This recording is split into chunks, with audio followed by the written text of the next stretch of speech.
Iran যুক্তরাষ্ট্রের চলমান উত্তেজনার মাঝেই ভারতকে বেশ ভালোই চাপে রেখেছে চীন পাকিস্তান। ভারতকে ঘিরে একের পর এক হুমকি দিয়ে যাচ্ছে পাকিস্তান। আর এর মাঝেই বাংলাদেশের তিস্তা প্রকল্পে চীনের সম্পৃক্ততা নিয়ে চিন্তায় পড়েছে মোদী সরকার। এবার সেই আতঙ্ক থেকেই চীন পাকিস্তানের ভয়ে বঙ্গোপসাগরে আধিপত্য বিস্তার করতে যাচ্ছে ভারত। বিস্তারিত জানাচ্ছেন শেখ ফরিদ।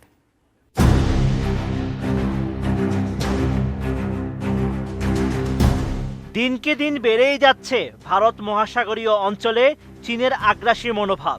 সেই সঙ্গে যুক্ত হয়েছে পাকিস্তানের পক্ষ থেকে আসা একের পর এক হুমকি। তারই পাল্টা পদক্ষেপ হিসেবে বেইজিং ইসলামাবাদের ভয়ে এবার নিজেদের প্রতিরক্ষা কৌশলে বড় ধরনের পরিবর্তন আনতে যাচ্ছে মোদী সরকার।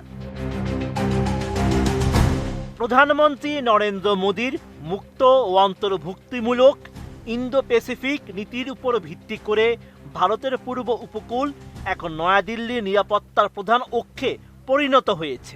কৌশলগত এই এলাকাটি পশ্চিমবঙ্গ থেকে তামিলনাড়ু হয়ে আন্দামান ও নিকোবর দ্বীপপুঞ্জ পর্যন্ত বিস্তৃত, যা সরাসরি বঙ্গোপসাগর ও দক্ষিণ পূর্ব এশিয়ার সংযোগ স্থলে অবস্থিত।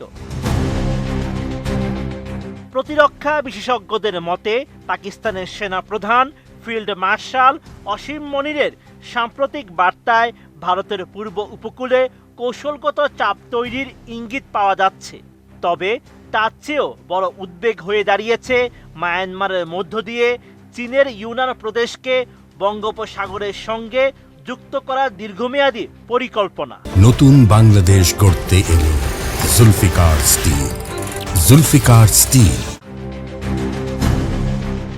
যদিও মায়ানমারের অভ্যন্তরীণ গৃহযুদ্ধের কারণে চীনের এই করিডোর নির্মাণের কাজ কিছুটা পিছিয়ে গেছে, তবে একে ভারতের জন্য একটি সুযোগ হিসেবে দেখা হচ্ছে। এই সময়ের মধ্যে ভারত তার পূর্ব উপকূলে প্রতিরক্ষা ও অবকাঠামো শক্তিশালী করার পর্যাপ্ত সময় পাচ্ছে।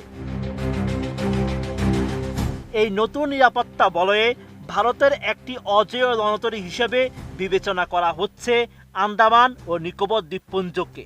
বিশ্বের অন্যতম গুরুত্বপূর্ণ সমুদ্রপথ মালাক্কা প্রণালীর সন্নিকটে অবস্থিত হওয়ায় এই দ্বীপপুঞ্জ ভারতের সামুদ্রিক আধিপত্য বজায় রাখতে গুরুত্বপূর্ণ ভূমিকা পালন করবে। বিশ্লেষকরা বলছেন, হরমুজ প্রণালীর উপর জ্বালানি নির্ভরতার কারণে ভারতের পশ্চিম দিকে যেমন দুর্বলতা রয়েছে, মালাক্কা প্রণালীর উপর নিয়ন্ত্রণ ভারতের জন্য তেমনই এক কৌশলগত সুযোগ তৈরি করে দিয়েছে।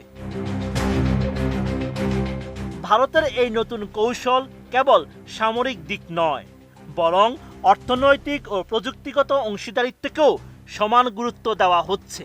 কোয়াডভুক্ত দেশগুলোর পাশাপাশি কানাডা, জাপান, দক্ষিণ কোরিয়া ও তাইওয়ানের মতো দেশগুলোর সঙ্গে বন্দর উন্নয়ন ও সেমিকন্ডাক্টর শিল্পের সহযোগিতা বাড়ানোর পরিকল্পনা রয়েছে। চীন পাকিস্তানের আগ্রাসী মনোভাবের কথা মাথায় রেখে ভারত এখন বঙ্গোপসাগরে সামুদ্রিক প্রতিযোগিতা মোকাবেলা এবং আন্দামান ও নিকোবরকে প্রধান কৌশলগত লিভারে পরিণত করার দিকে এগোচ্ছে। শ্রীলঙ্কা, মালদ্বীপ সহ প্রতিবেশী দেশগুলোর সঙ্গে উপকূলীয় নজরদারি ও দুর্যোগ মোকাবেলায় ভারত তার সাগর ভীষণ বাস্তবায়নে বদ্ধপরিকর। Sheikh Farid, ATN news.